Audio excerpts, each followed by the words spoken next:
Westward Expansion in the American Indians, Chapter 15, Section 2. Terms and People. Reservation.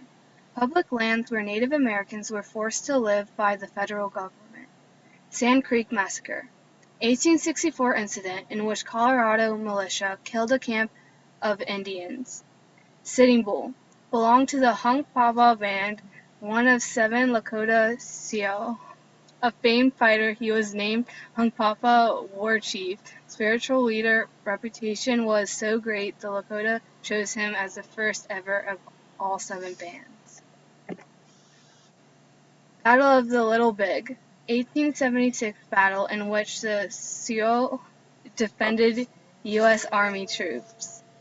Chief Joseph, leader of the Nez Perce, led a group of refugees on a trek of more than 1,300 miles to Canada, was stopped short of the border, sent to a barren reservation in Oklahoma. Wounded Knee, 1890 confrontation between U.S. cavalry and Sioux that marks the end of Indian resistance. Assimilate, to be absorbed into the main culture of a society. Dawes General Allotment Act, 1887 law that divided reservation land into private plots.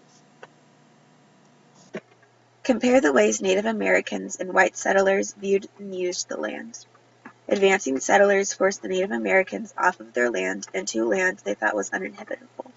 Native Americans came from many diverse cultures. They had different belief systems, they spoke different languages, lived in different types of houses, and they ate different things. Indians saw a common thread. They saw themselves as part of nature and viewed nature as sacred. White settlers viewed the land as a resource to produce wealth. Native Americans continued to be pushed west. Soon they were forced into reservations and they were no longer free to roam the plain. Threats to Native Americans. Disease and the loss of buffalo threatened Native American civilizations. Describe the conflicts between white settlers and Indians. The Indians inhabited half of the area of the U.S. and they had to continually fight to keep control of it.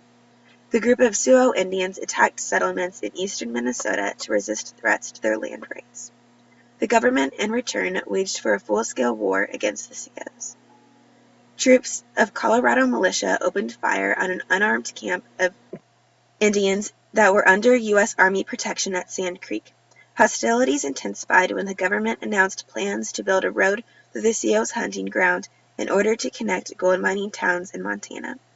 The United States Indian Peace Commission concluded that Indians must settle on farms and adapt to the life of the whites if they wanted lasting peace. They created the Fort Laramie Treaty of 1868, but the government agreed not to build the road, and the Sioux agreed to live on a reservation with support from the government.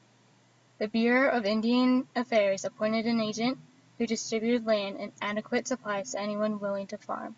The agent also helped maintain peaceful relationships between the reservations and its neighbors. However, this plan failed when some Indians could not live within the restrictions, and the agents of those willing to comply lacked the funding from federal government. Evaluate the impact of the Indian Wars. Most American leaders hoped that the Native Americans would assimilate into national life by adopting the civilization and culture of the white settlers. The Dawes General Allotment Act even supported this. This act replaced the reservation system with the allotment system. Each Indian family was granted 160-acre pieces of land. This land could not be transferred out of the families for 25 years after the grant.